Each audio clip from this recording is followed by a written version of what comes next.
Hi, in this video I'm going to talk about the rotation of a rigid body.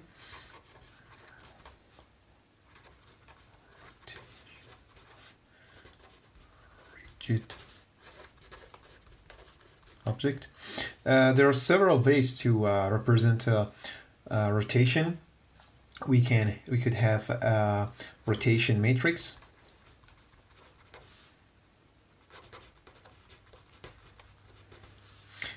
We could represent it with Euler angles. We can represent it with Quaternions.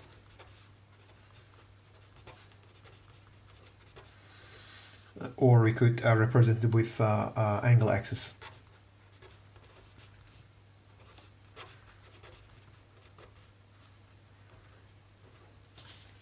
Okay, so the first one is rotation matrices, which is pretty easy and intuitive.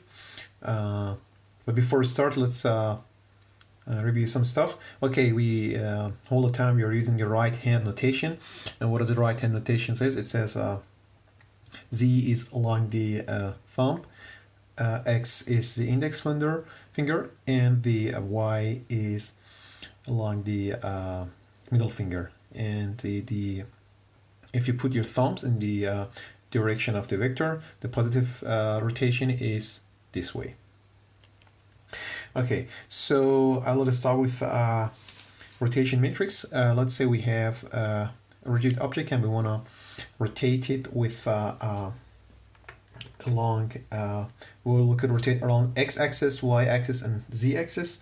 So if we want to find the new pose of the object after rotation, we have to multiply our pose with the following metrics. For instance, for rotation around x-axis, if I rotate it gamma degree around x, I will have this matrix 1, 0, 0, 0, cosine of gamma minus sine of gamma, 0, sine of gamma, and cosine of gamma. If I rotate it around y-axis, beta degree, I have to multiply it by cosine of beta, 0, sine of beta, 0, 1, 0, minus sine of beta, 0. And for rotation around z-axis, alpha degree, cosine of alpha minus sine of 0,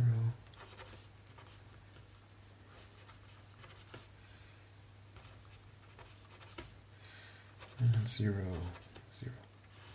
Okay, so there are a couple of points here. First of all, when you start rotating the rigid object, imagine you start with rotation around the z-axis, which is alongside my thumb. You rotate it like this, and now you want to do a rotation around y-axis. This is your second rotation. So you have two options. You could either turn around the new y-axis, or you can turn around the previous y-axis, which was here.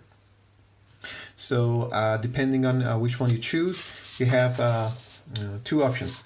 So the first one is called proper Euler angle.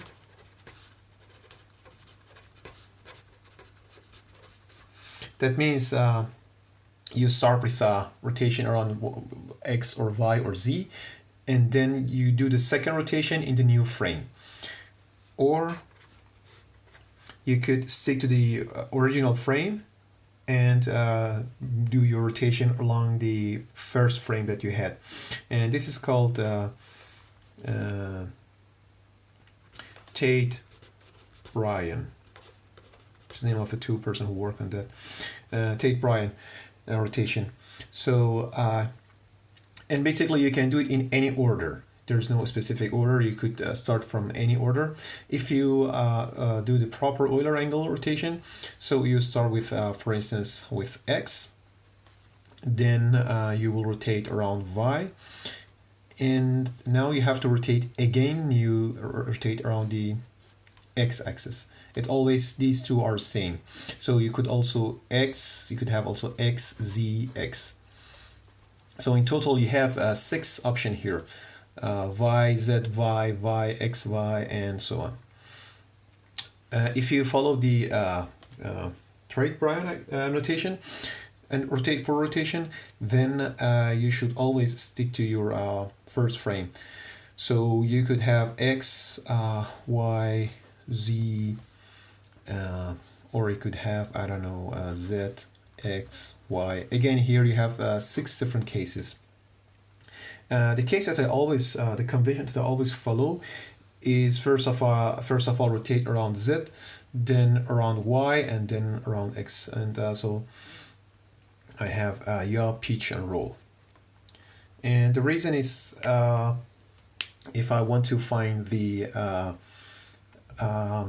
if I have a rotation matrix and I find the, if I'm interested to find the roll, pitch, yaw, then it's going to be much it's going to be from the following formula.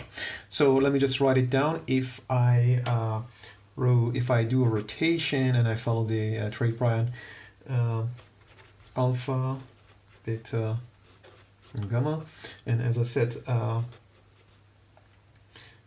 first round this, and then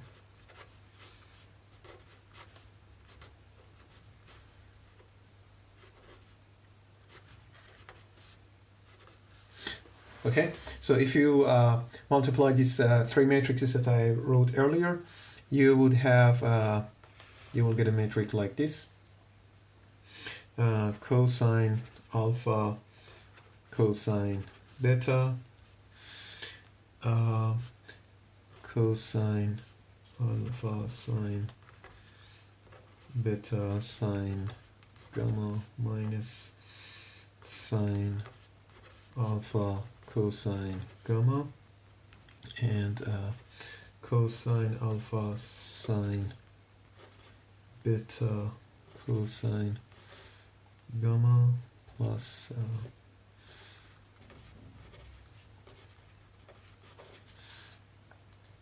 in the second row you will have sine alpha, cosine beta, sine alpha, sine beta, sine gamma, plus cosine alpha, cosine gamma, and sine alpha, sine beta, cosine gamma, minus cosine alpha, sine gamma, and the third minus sine beta, cosine beta, sine gamma, and cosine beta, cosine gamma. Okay, so if you do your rotation like this, then you can see if you have this rotation matrix, then it's easy to find the beta, and also when you have the beta, you could find the alpha and gamma by using some arctangent. The problem here is if you use the normal tangent function, it has some ambiguity. For instance,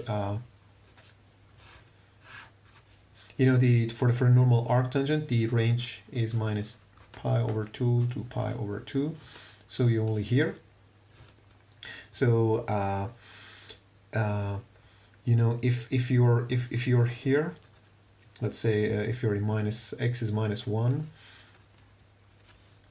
and y is 1, it's gonna be the normal arctangent will give you minus pi over 2, which is a value here.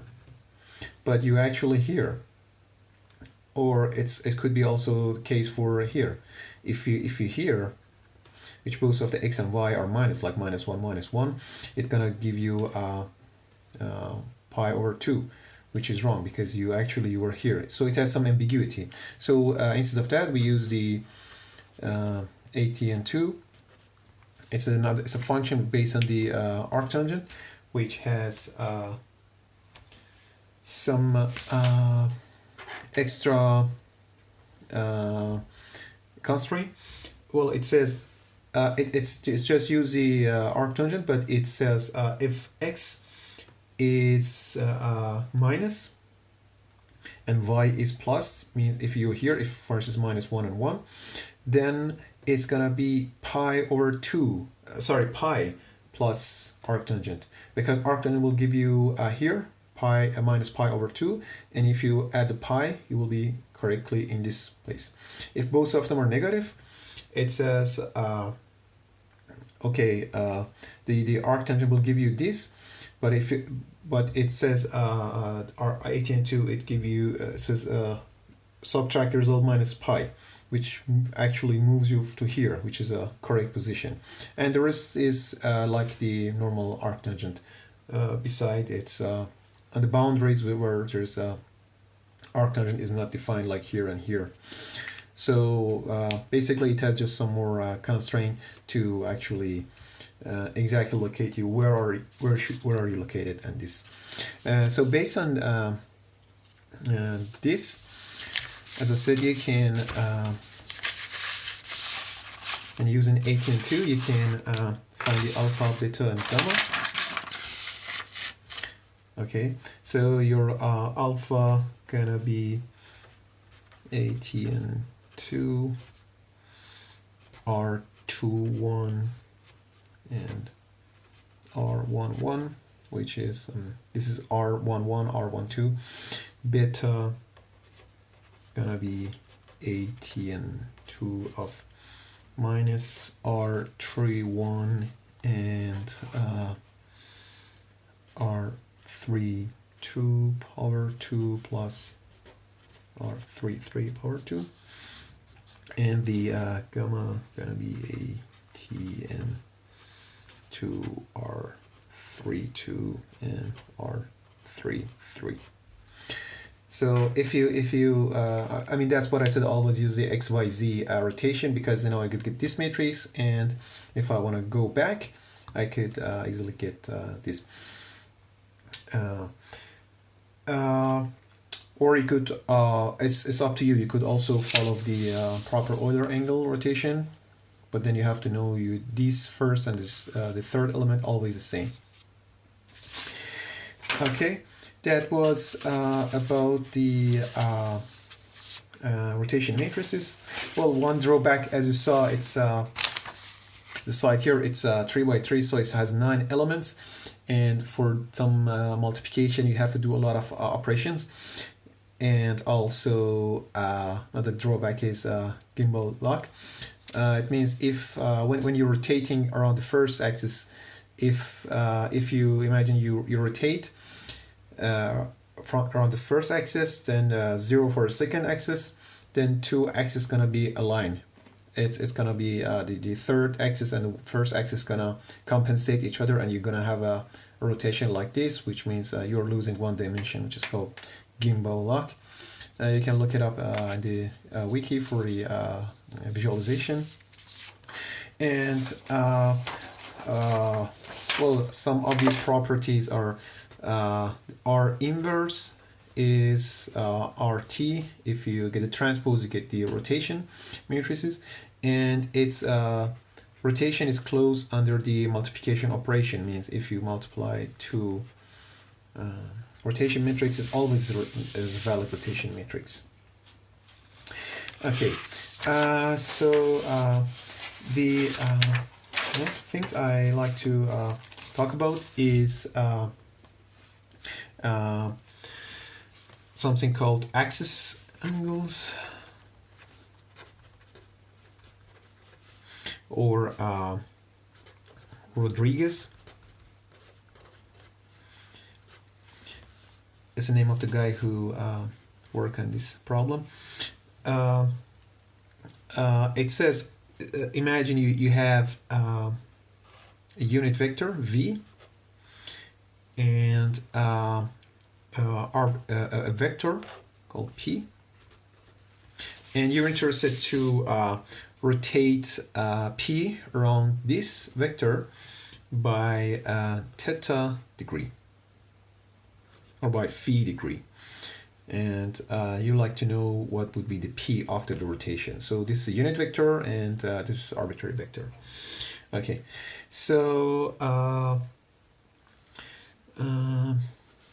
the angle between these two, it's alpha.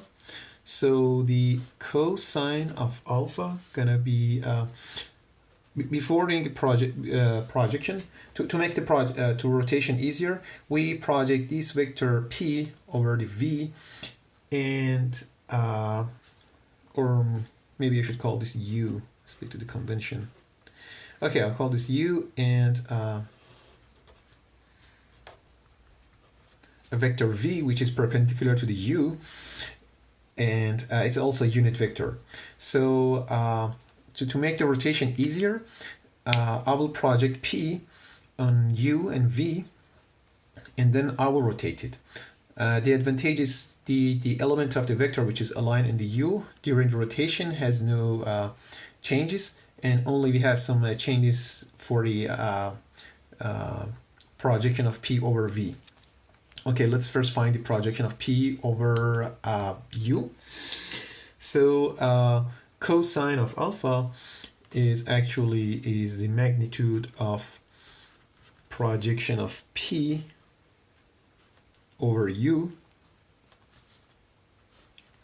This vector, projection of p over u, multiplied by magnitude of p. This is a number, and these two are magnitude of the vector. And we know that p, vector p, multiplied by u is magnitude of p multiplied magnitude of u multiplied by cosine of alpha. And we know that this is 1. So p multiplied by u is p cosine of alpha. And if I multiply this by this, cosine of alpha magnitude multiplied by p is projection of p over u. So the projection of p over u is equal to p dot u. Of course, the magnitude, we all still talking about the numbers. This is gonna be this, but we know that it's along the u vector, and u is a unit vector. So if I multiply by u, I will get exactly the this vector.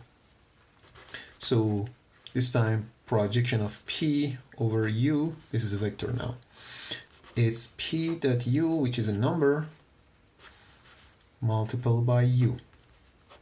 This is gonna be this element along u, and this element, you can see this element plus this element gonna be this element. So I will just write it down here. Projection of p over u plus projection of p over v gonna be the vector p. So what is the projection of p over v?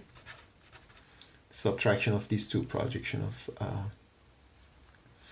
p over v. This vector is pi minus pi dot u multiplied by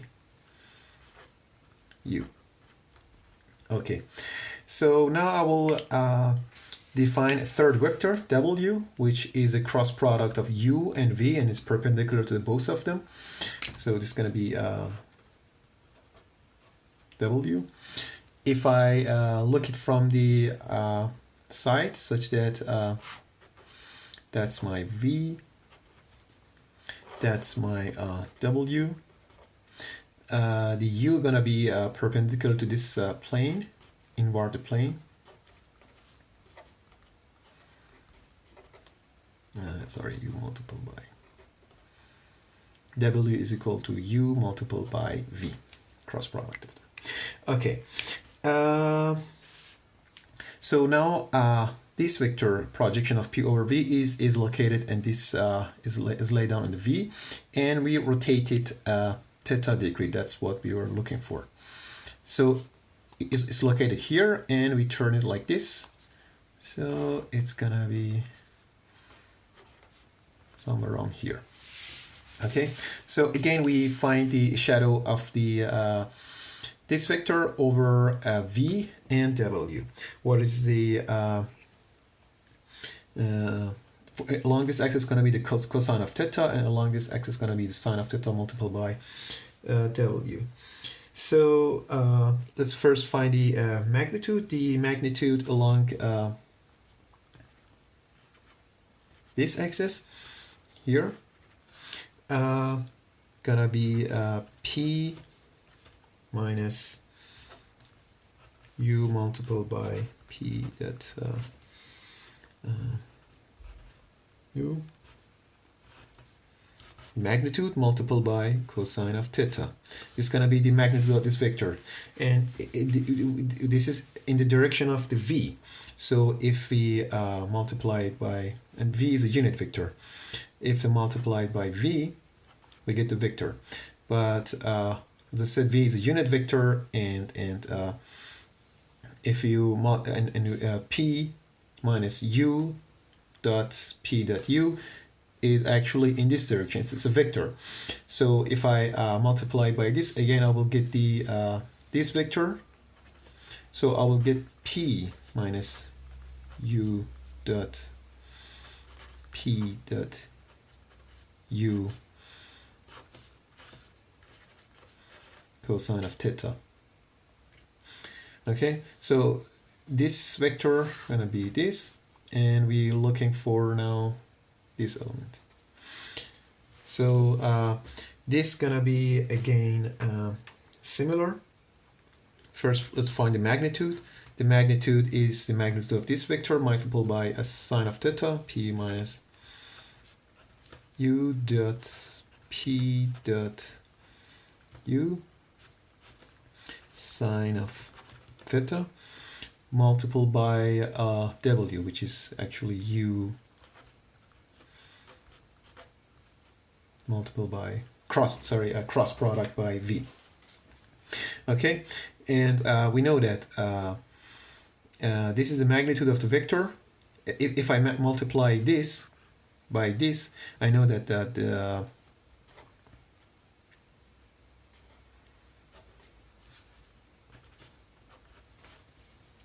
okay, if I multiply this again by v, I will get actually this vector, because I know that my vector is laying down in this direction, and v is a unit vector.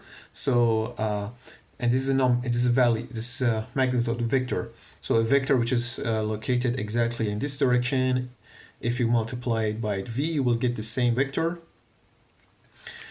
which is give me p minus u dot p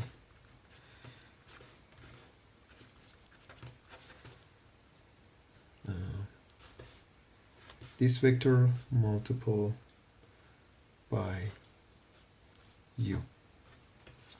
So now I know also this element.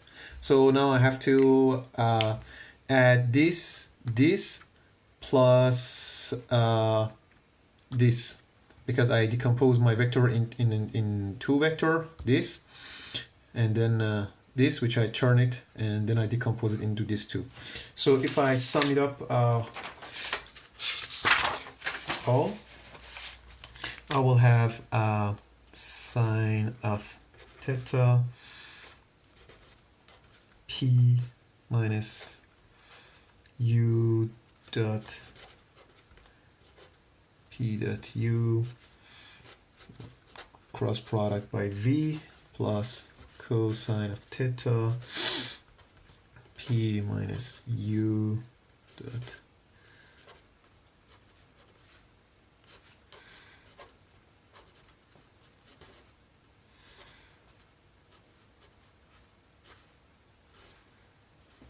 Okay, so if I expand this and sorry, more parentheses here.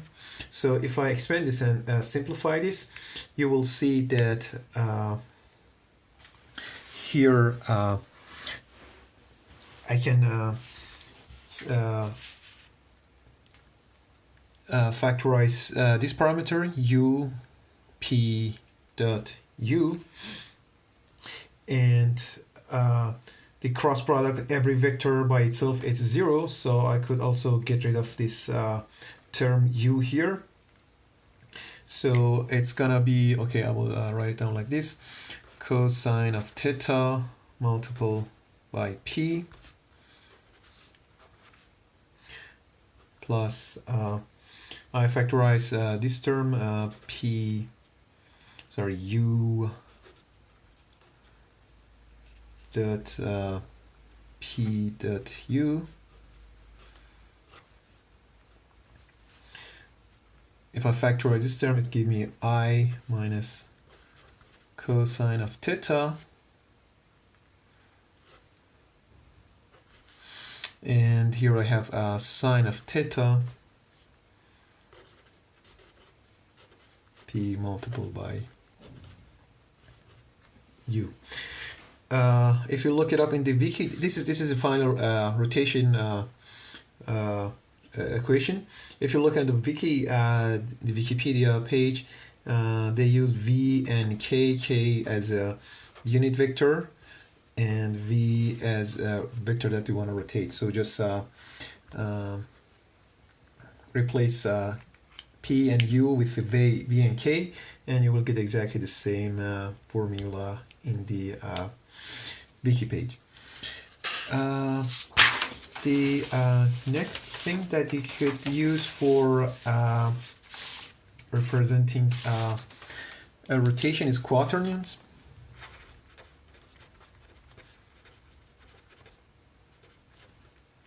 So basically it consists of w, x, y, and z. These are the angle axis, and this is the amount that you have to rotate, actually inverse of the amount that you're rotating. So let's say I have v, v1, v2, v3 from the angle axis that we just talked about, and we're interested to rotate around theta degree, so arbitrary angle. So it's gonna be v in theta is equivalent in quaternion in term of cosine of theta over 2, v1 sine of theta over 2, v2 sine of theta over 2, and v3 sine of theta over 2. So it's actually being normalized. If you always for quaternion w power 2 plus x2 plus y2 plus z2 is equal 1, and you can see cosine of arbitrary angle plus 2 plus if I power 2 power 2 power 2 and sum it up, you know, v1 2 plus v2 2 plus v2 3 is always 1 because it's a unit vector. So I have sine of theta power 2 plus sine of cosine of theta power 2, which gives me 1. So it's already normalized. Let's do some examples. For instance, 1 0 0 0. As you can see, we have no rotation here, so it's equal to identity rotation, identity matrix. If I have 0 1 0 0, so here I have only rotation around x-axis, and as I said, it's 1 over 0, or it says all the rotation is around first axis. So it's my theta is theta over 2 is pi over 2, so my theta is pi. Or if I have 1 over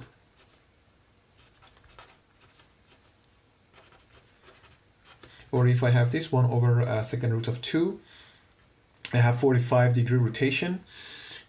So my theta over 2 is 45, so theta is going to be pi over 2. So some characteristic, the inverse rotation gonna be, if I put instead of theta minus theta, it's gonna be the same. Here it's gonna negate, but it's gonna stay the same because it's a cosine. So it's gonna be w minus x minus y and minus z. And if I instead of rotation like this, if I flip my vector and instead of theta I turn it 2 pi minus theta, I will get the same vector. So w x y z gonna be equal to minus w, because 2 pi minus theta, if I put it here, it's gonna be pi cosine of pi minus theta, which is minus cosine of theta. And because I flip the v, it's gonna be minus x minus y and minus z. So these two are equal. So the advantages of Quaternion is if you want to multiply two Quaternions, you only need 4 parameters, which is computationally much cheaper than this rotation matrix, and you have no gimbal lock or singularity. I have done it in Eigen and KDL. Some example for doing rotation and then finding the inverse rotation and stuff like this, which you could have a look on my website for that. Thank you.